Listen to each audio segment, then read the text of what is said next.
আবার অফিস থেকে স্যালারি দিয়েছে। স্যালারি পাওয়ার পর আমি কোথাও না দাঁড়িয়ে সোজা বাসায় চলে আসলাম। বাসায় আসার পর আমার বেতনের টাকাগুলো সোজা আমার স্বামীর হাতে তুলে দিলাম। তখন আমার হাজবেন্ড কৌতূহলবশত বলেই বসলো যে এখানে কত টাকা আছে। আমি তখন বলে উঠলাম যে তুমি গুনেই দেখো না। টাকাগুলো গুনে আমার হাজবেন্ড আমাকে বলল যে তোমার এখানে 40,000 টাকা কেন, তুমি তো বেতন পাও 60,000 টাকা। আমি তখন বললাম হ্যাঁ, 20,000 টাকা আমার কাছেই রয়েছে, 10,000 টাকা আমার হাত খরচের জন্য আর 10,000 টাকা আমার বাবা মার জন্য রেখেছি। তখন আমার হাজবেন্ড বিরক্ত স্বরেই বলল, বিয়ের পর কিন্তু বাবা মা থাকে না, বাবা মা কিন্তু বিয়ের পর পর হয়ে যায়। কথা বলার পর আমি যে আমার বাবা মার জন্য 10,000 টাকা রেখেছিলাম সেটা আমার স্বামীকেই দিয়ে দিই।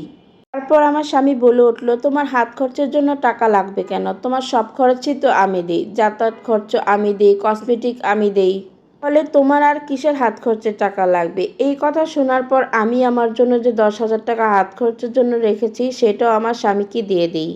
সকালে আমি আমার স্বামীর পকেট থেকে যাতায়াত খরচ 200 টাকা নিয়ে নিলাম আর একটা লিস্ট লিখে দিলাম যে এই মাসে আমার কি কি লাগবে। আমি আমার যাতায়াত খরচ থেকে অনেক টাকাই বাঁচিয়ে রাখতাম, তো বর্তমানে ভালো টাকাই জমেছে। তো চিন্তা ভাবনা করেছিলাম যে এই টাকা দিয়ে 2টা শাড়ি কিনে আনবো। যেই কথা সেই কাজ, বাসা থেকে বের হয়ে মার্কেট গিয়ে একই রকম 2টা সুন্দর শাড়ি কিনে বাসায় চলে আসলাম। তারপর আমি আমার শাশুড়ির রুমে চলে গেলাম। শাশুড়ি দেখে বলল, কি ব্যাপার, একই রকম একই কালারের একই শাড়ি কেন? আমি তখন বললাম, মা আমি দুজনের জন্য একই রকম শাড়ি কিনেছি, একটা হলো আপনার জন্য আর একটা আমার আম্মার জন্য। তখন আমার শাশুড়ি বলে উঠল, বিয়ের পর এত মামা করছো কেন? বিয়ের পর কোনো বাবা মা থাকে না, আর তুমি এত বাপের বাড়ি করলে তোমার সংসারে অশান্তি নেমে আসবে, এটা মনে রেখো। শাশুড়ি মায়ের এই কথাগুলো শুনে বুকটা মোচড় দিয়ে উঠল আর চিন্তা করলাম, আসলে কি বিয়ের পর বাবা মার প্রতি কোনো দায়িত্ব থাকে না একটা মেয়ের? কি চাইলেই কিছু দিতে পারে না? এইসব চিন্তা করতে করতে আমি আমার রুমে চলে আসলাম। বেশ কয়েকদিন পার হলো, তারপর একদিন হঠাৎ করে আমার শাশুড়ি আমার রুমে চলে আসলো, তার হাতে দামি একটি সুন্দর শাড়ি।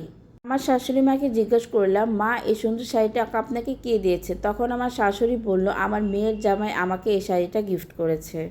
তারপর আমি আমার শাশুড়িকে বললাম, এটা যদি আপনাকে গিফট করা হয় তাহলে আপনি কেন নিয়েছেন? আপনি জানেন না বিয়ের পরও একটা মেয়ের কোনো বাবা মার বাড়ি থাকে না?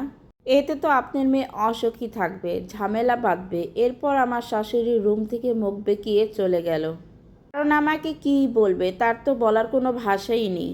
তারপর দিন সবাই আমরা টেবিলে একসাথে নাস্তা করতেছিলাম। নাস্তা করার সময় হুট করে দেখি আমার বাবা চলে আসলো। বাবা আমাকে ডেকে বলল, কিরে মা, কেমন আছিস? আজকে একটা গুরুত্বপূর্ণ কথা নিয়ে তোর বাসায় এসেছি। আমার তো অনেক বয়স হয়েছে, তোর মারও অনেক বয়স হয়েছে, তাই চিন্তা করলাম আমাদের নামে যে সয় সম্পত্তি আছে তা তোকে দিয়ে দিব। বাঁচবই বা কয়দিন, তুই নাস্তা খাওয়া কমপ্লিট কর, তারপর তুই আমাদের সাথে যাবি, তে জামাই বাবাজিকেও নিয়ে যাবি। তখন আমি সবার সামনেই বলে উঠলাম, না বাবা আমি যেতে পারবো না, তোমার জামাই বাবাজিও যাবে না। তখন আমার বাবা কষ্ট পেয়েই বলল, কেন মা, কি হয়েছে? তেমন কিছুই না বাবা, তুমি কি জানো না বিয়ের পর একটা মেয়ের বাবা মা বলতে কিছুই থাকে না। তো তোমরা আমার পর, তোমরা যদি আমার পরই হও তোমাদের কাছ থেকে কেন কিছু নিব বলো? এইসব জিনিস আমি আমার শ্বশুরবাড়ি থেকেই শিখেছি, আমি তোমাদের দেওয়া কোনো কিছুই নিতে পারবো না বাবা। আর আমার মুখে এসব কথা শুনে আমার শাশুড়ি আর স্বামী তারা তাদের ভুলটা বুঝতে পারে, তারা অনুশোচনা বোধ করে। এই গল্পটা একটি অনলাইন থেকে নেওয়া। আর আমাদের সমাজে শ্বশুর শাশুড়ি শ্বশুরবাড়ির মানুষেরা আসলেই ভুলে যায় তাদের বৌমারা কারোর বাড়ির মেয়ে, কারোর বাড়ির রাজকন্যা। আসলে একটা মেয়ে বিয়ের পর বাবা মাকে কখনোই ভুলতে পারে না, সবসময় বাবা মার স্মৃতি তাদের সাথেই থাকে। যাই হোক, আমার ভিডিওটা ভালো লাগলে ফেসবুক পেজটি ফলো করে দেবেন, ইউটিউব চ্যানেলটি সাবস্ক্রাইব করে দিবেন। আশা করি ভালো থাকবেন, সুস্থ থাকবেন। আল্লাহ।